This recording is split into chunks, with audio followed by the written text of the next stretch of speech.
الحمد لله الذي أنعمنا بنعمة الإيمان والإسلام. أشهد أن لا إله إلا الله وحده لا شريك له، وأشهد أن سيدنا ونبينا محمدا عبده ورسوله لا نبي بعده. اللهم صل وسلم وبارك على سيدنا محمد وعلى آله وأصحابه أجمعين. أما بعد، فيا عباد الله، أوصيكم ونفسي وإياي بتقوى الله وطاعته لعلكم تفلحون. وقال الله تعالى في القرآن الكريم وهو أصدق القائلين: أعوذ بالله من الشيطان الرجيم، بسم الله الرحمن الرحيم.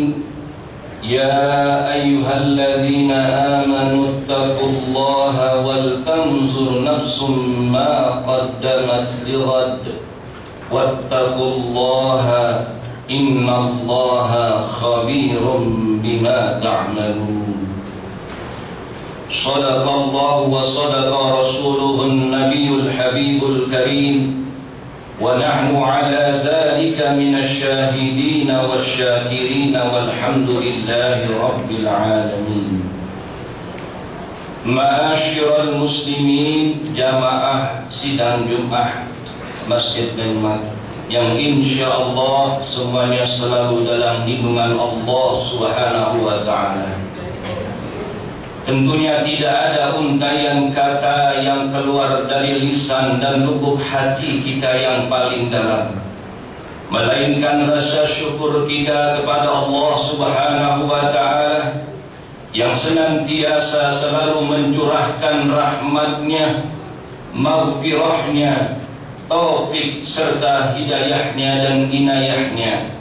Begitu pula dengan nikmat iman, nikmat Islam, serta nikmat sehat wal afiyah, wabil khusus nikmat panjang umur yang alhamdulillah dengan iradahnya Allah kita bisa melangkahkan kedua kaki kita, sekaligus membuktikan diri kita selaku hamba-hamba Allah yang mukmin dan muttaqin, yaitu melaksanakan salat Jumat di Masjid Nikmat yang kita cintai ini.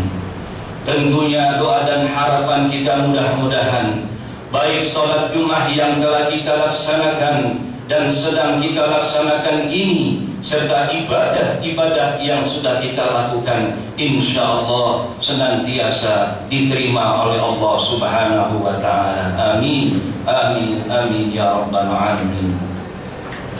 Teriring salawat dan salam semoga tercurahkan selalu kepada seorang Rasul pembawa risalah, contoh teladan yang indah, penebar bagi rahmat alam semesta, ialah junjungan kita baginda Nabi besar Muhammad sallallahu alaihi wasallam. Dan tak lupa kita berselawat kepada keluarganya, sahabat-sahabatnya, dan tentunya kita semua umatnya yang senantiasa istiqamah di dalam menjalankan ajarannya. Ma'asyiral muslimin rahimakumullah, sidang Jumat yang dimuliakan Allah Subhanahu wa taala. Sebelum khatib menyampaikan khutbah, dengan kerendahan hati-hati, marilah sama-sama kita selalu meningkatkan ketakwaan kita kepada Allah Subhanahu wa taala. Takwa dalam arti melaksanakan segala perintah-perintahnya dan menjauhi segala apa-apa yang dilarang oleh Allah Subhanahu wa taala.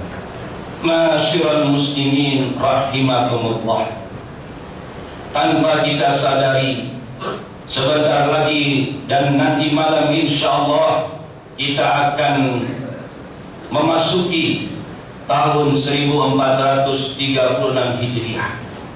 Tentunya dengan masuknya bulan Muharram ini, mari kita jadikan sebagai bahan renungan kita sebagai bahan introspeksi diri kita. Sudah sejauh mana kedekatan kita kepada Allah Subhanahu wa Ta'ala? Dalam khutbah kesempatan ini ada 4 pilar di dalam mendekatkan diri kita kepada Allah Subhanahu wa Ta'ala. Pilar yang pertama di dalam mendekatkan diri kita kepada Allah Subhanahu wa Ta'ala, yaitu mari hendaklah kita selalu takut kepada Allah Subhanahu wa Ta'ala. Kita selalu menjalankan ketakwaan kita kepada Allah Subhanahu wa Ta'ala. Jangan pernah kita meremehkan segala apa yang sudah Allah perintahkan kepada kita. Rasulullah sallallahu alaihi wasallam bersabda, "Ittaqillaha haitsu ma kunta wa atbi'is sayyi'atal hasanata tamhuha wa khaliqin nasa bi khuluqin hasanin." Yang mana artinya hendaklah kalian takut bertakwa kepada Allah Subhanahu wa Ta'ala di mana saja kalian berada. Jangan pernah kita meninggalkan apa yang sudah Allah perintahkan kepada kita. Ingatlah bahwa kita pasti semua akan meninggalkan dunia yang fana ini. Oleh karena itu, mari dengan sekuat tenaga kita jalankan ketakwaan kita kepada Allah dengan sebenar-benarnya. Jangan pernah kita meremehkan apa yang sudah Allah perintahkan kepada kita. Tingkatkanlah amal perbuatan kita, tingkatkanlah amal soleh kita, karena sebab nanti ketika kita sudah meninggal dunia yang fana ini, maka salah satu yang bisa menyelamatkan kita adalah amal soleh kita. Bahkan ingat, segala nikmat yang senantiasa Allah berikan akan ditanya, diminta pertanggungjawabnya oleh Allah Subhanahu wa Ta'ala. Sebagaimana firman Allah Subhanahu wa Ta'ala dalam surat At-Takatsur, "A'udzu billahi minasyaitonir rajim. Summa latus'alunna yauma idzin 'anil na'im." Kemudian nanti pada hari itu akan ditanya oleh Allah tentang kenikmatan-kenikmatan yang sudah Allah berikan kepada kita. Salah seorang ulama al-hikmah mengatakan, "I'mal li dunyaka ka'annaka ta'ishu abadan." Beramallah, bekerjalah untuk duniamu seakan-akan kau akan hidup selamanya. Wa'mal li akhiratika ka'annaka tamutu ghadan. Dan bekerjalah, beramallah untuk duniamu seakan-akan engkau mati esok. Ma'asyiral muslimin rahimakumullah yang senantiasa dimuliakan Allah Subhanahu wa Ta'ala. Oleh karena itu, mari hendaklah kita selalu takut kepada Allah Subhanahu wa Ta'ala. Tingkatkanlah segala ketakwaan kita kepada Allah. Hiasilah diri kita dengan ketakwaan kepada Allah. Kalau kita hiasi diri kita dengan ketakwaan, insya Allah segala pribadi kita akan tercermin sebuah akhlakul karimah yang mulia. Kemudian ma'asyiral muslimin rahimakumullah, pilar yang kedua di dalam mendekatkan diri kita kepada Allah Subhanahu wa Ta'ala, yaitu adalah marilah kita amalkan, kita jalankan segala petunjuk apa yang ada dalam Al-Quran dan hadis Rasulullah SAW. Jadikanlah Al-Quran sebagai pedoman hidup kita. Mari kita gali kandungan-kandungan Al-Quran yang saat ini masih ada dalam di rumah kita, di masjid-masjid dan di mana tempat disediakan Al-Quran. Mari jangan kesempatan ini kita sia-siakan untuk selalu menggali Al-Quran. Sebagaimana Rasulullah bersabda, "Khairukum man ta'allama al-Qur'ana wa 'allama." Sebaik-baik adalah orang yang belajar dan mengajarkan Al-Quran. Ma'asyiral muslimin rahimakumullah, sadar atau tidak sadar tentunya, apakah kita sudah menjauh dari ajaran Al-Quran? Apakah kita sudah jauh dari petunjuk Al-Quran dan hadis-hadis Rasulullah SAW? Sebelum kita terlambat, mari kita jadikan Al-Quran sebagai pedoman hidup kita. Kita ajak diri kita ajak keluarga kita ajak sahabat-sahabat kita, saudara-saudara kita untuk selalu mendekatkan diri kepada Al-Quran dan hadis Rasulullah SAW. Ma'asyiral muslimin rahimakumullah yang dimuliakan Allah Subhanahu wa Ta'ala. Kemudian pilar yang ketiga di dalam mendekatkan diri kita kepada Allah adalah hendaklah senantiasa kita mensyukuri segala nikmat yang telah Allah berikan kepada kita. Di dalam surat Ar-Rahman yang mungkin kita sering dengar, di mana ayat-ayat ini Allah ulang beberapa kali. A'udzubillahi minasyaitonir rajim. Fabi ayyi ala'i rabbikuma tukadziban. Nikmat Tuhan manusia akan dustakan. Janganlah kita pernah mendustakan segala nikmat yang Allah berikan. Mari sekecil apapun yang Allah berikan kepada kita, kita syukuri dengan lapang dada dan ikhlas. Bahkan orang yang bersyukur kepada Allah pasti akan ditambah, sebagaimana firman Allah dalam surat Ibrahim ayat 7. A'udzubillahi minasyaitonir rajim. Wa ista'adzana rabbukum la in syakartum la azidannakum wa la in kafartum inna 'adzabi lasyadid. Jika kita bersyukur terhadap nikmat Allah, pasti akan ditambah nikmat tersebut oleh Allah Subhanahu wa taala. Tapi manakala kita kufuri segala nikmat Allah, kita ingkari nikmat Allah yang Allah berikan kepada kita, tidak terima apa yang Allah berikan, maka azabku amat pedih. Ma'asyiral muslimin rahimakumullah. Afala tashkurun? Apakah kalian termasuk orang-orang yang bersyukur? Kalau kita ingin bersyukur kepada Allah, mari hendaklah kita sedikit memberikan sedekah, infak, harta yang Allah berikan kepada kita. Dan tentunya dengan bersyukur kita tingkatkan iman dan takwa kita kepada Allah Subhanahu wa taala. Karena dengan mensyukuri nikmat Allah, salah satu pendekatan diri kita, memudahkan kita untuk jalan takwa kepada Allah Subhanahu wa taala.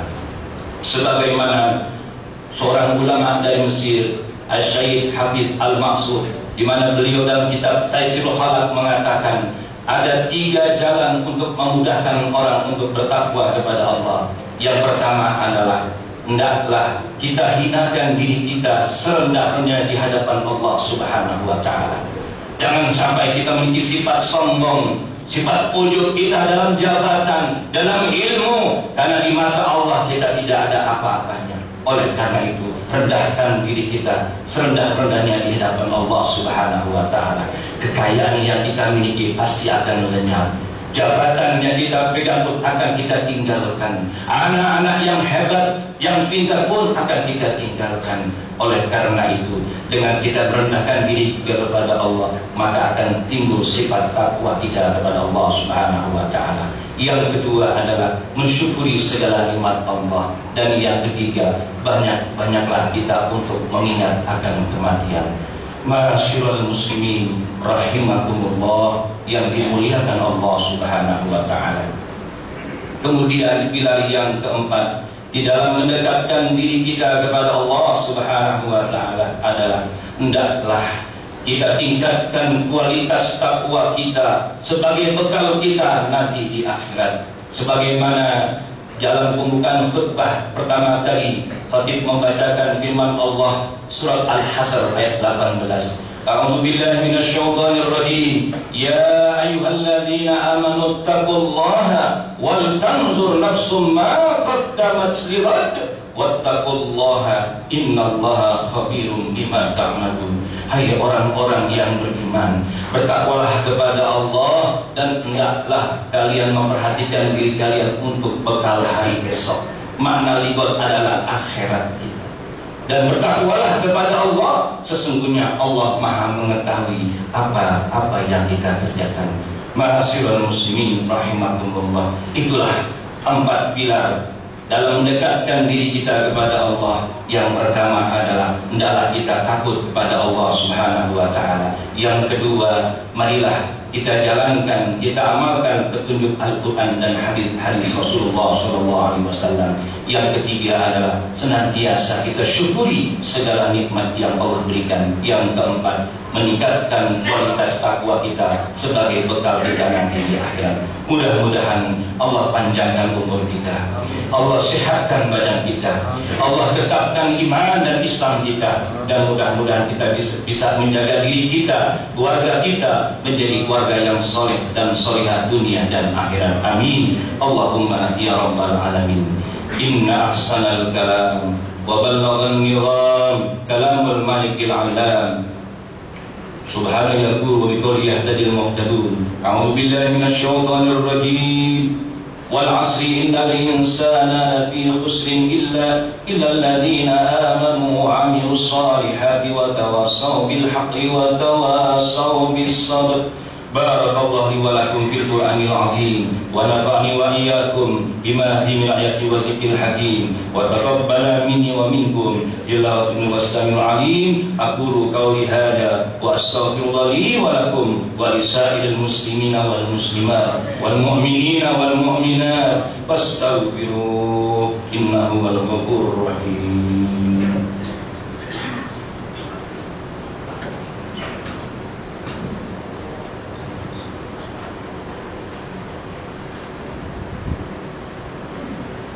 الحمد لله حمدا كثيرا كما أمر. أشهد أن لا إله إلا الله وحده لا شريك له رغما لمن جهد به وكفر. وأشهد أن سيدنا ونبينا محمدا عبده ورسوله سيد الخلائق والبشر. اللهم صل وسلم وبارك على سيدنا محمد وعلى آله وصحبه البرار. عباد الله اتقوا الله تعالى من سماع اللغو وفضول الخبر وانتهوا أما نهوا عنه وزجر. واعلموا أن الله تعالى أمركم بأمر وإن الله وملائكته يصلون على النبي يا أيها الذين آمنوا صلوا عليه وسلموا تسليما. وارض اللهم عن الخلفاء الراشدين ساداتنا أبي بكر وعمر وعثمان وعلي وعلى بقية الصحابة والتابعين وتابعي التابعين ومن تبعهم بإحسان إلى يوم الدين وعلينا معهم برحمتك يا أرحم الراحمين. اللهم اغفر للمسلمين والمسلمات والمؤمنين والمؤمنات الأحياء منهم والأموات إنك سميع قريب مجيب دعوات. ويا قاضي الحاجات ربنا ظلمنا أنفسنا وإن لم تغفر لنا وترحمنا لنكونن من الخاسرين. ربنا آتنا في الدنيا حسنة وفي الآخرة حسنة وقنا عذاب النار وقنا عذاب النار